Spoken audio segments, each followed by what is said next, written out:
Welcome back to Westminster on what's been described as a watershed moment for the British press. Now, it's an industry often accused of having power without responsibility, of making and breaking politicians and governments seemingly on a whim.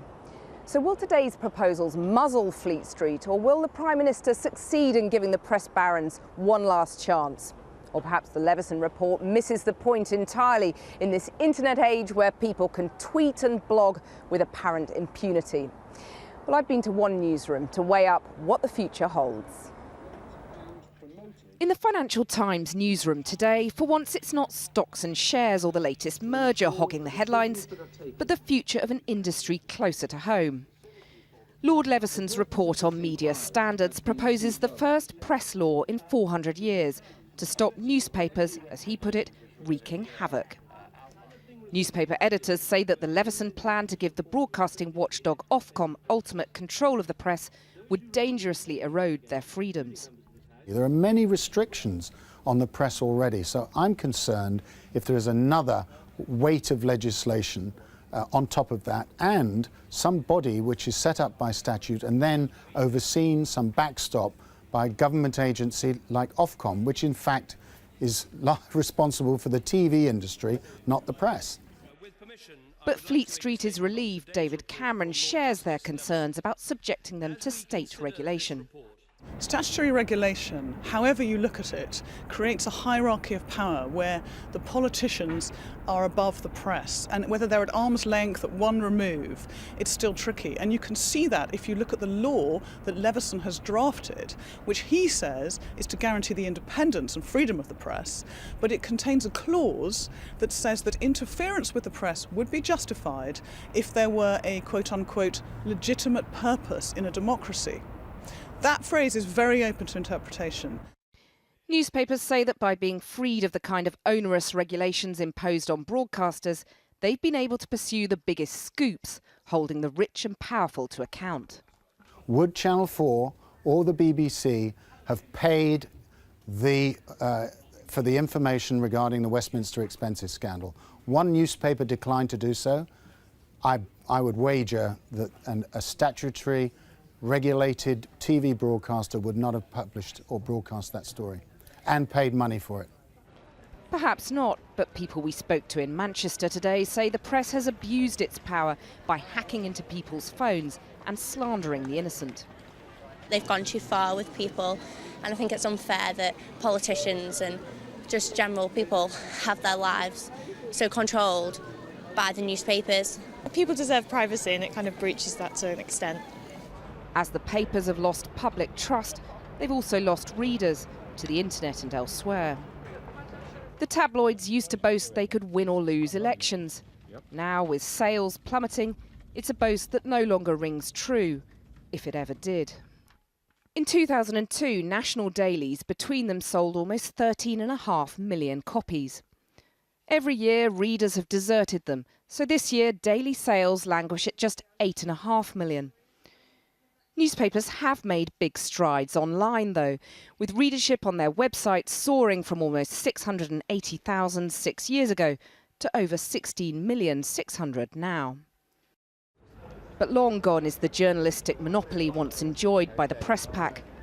Twitter and the blogosphere are arguably the new fourth estate.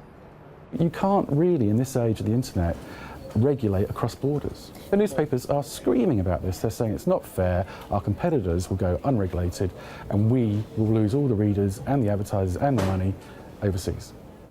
Whatever gets implemented from today's report won't make the slightest bit of difference to him.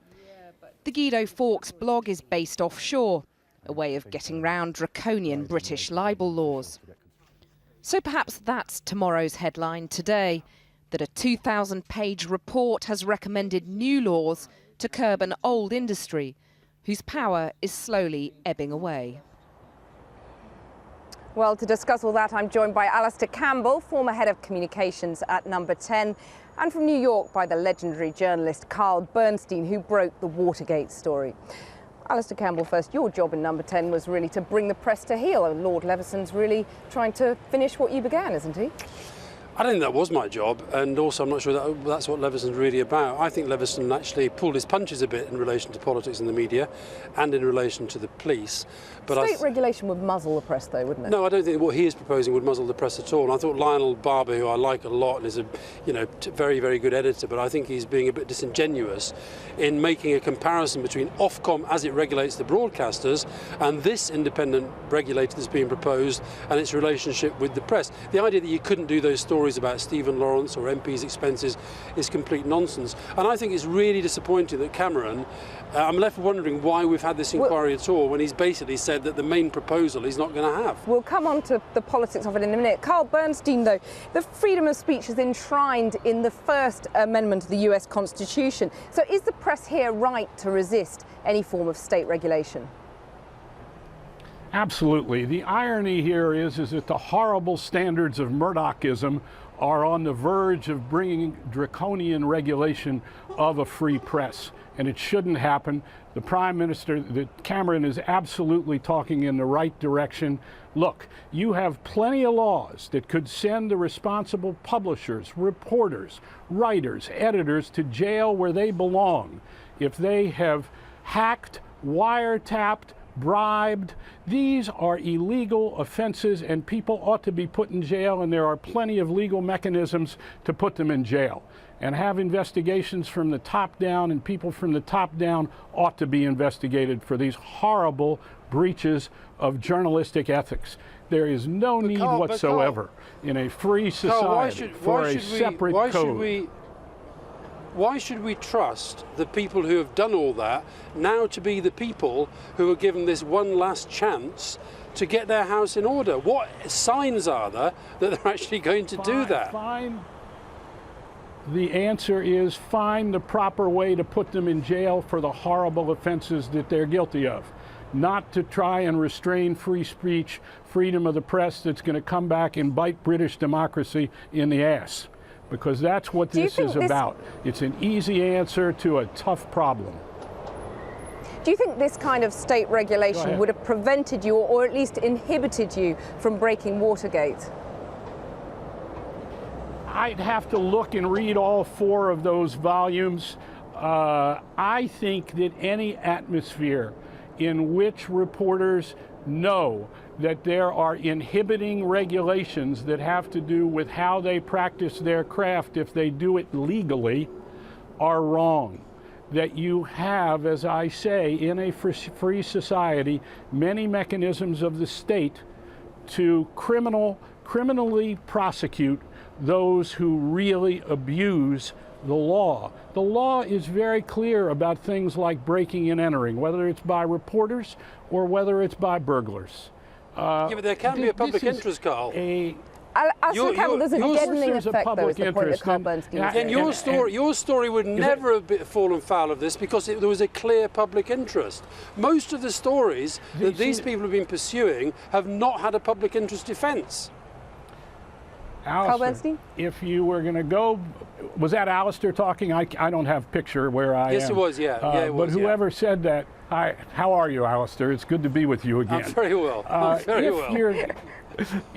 If you're talking about what's in the public interest in terms of what we read and see online and in the print press, we could end up by disqualifying maybe 40–50% of what we have on both continents.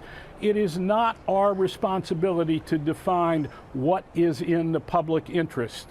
That is for the marketplace to define. We have, Alistair, you know this, we have plenty of laws that can keep the press from doing illegal things. That doesn't say that the press doesn't very often intrude on people's privacy. It does.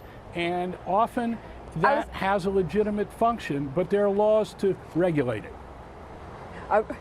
Carl Bernstein, I'm sorry, I'm going to have to stop you there. Alistair Campbell, thank you very much.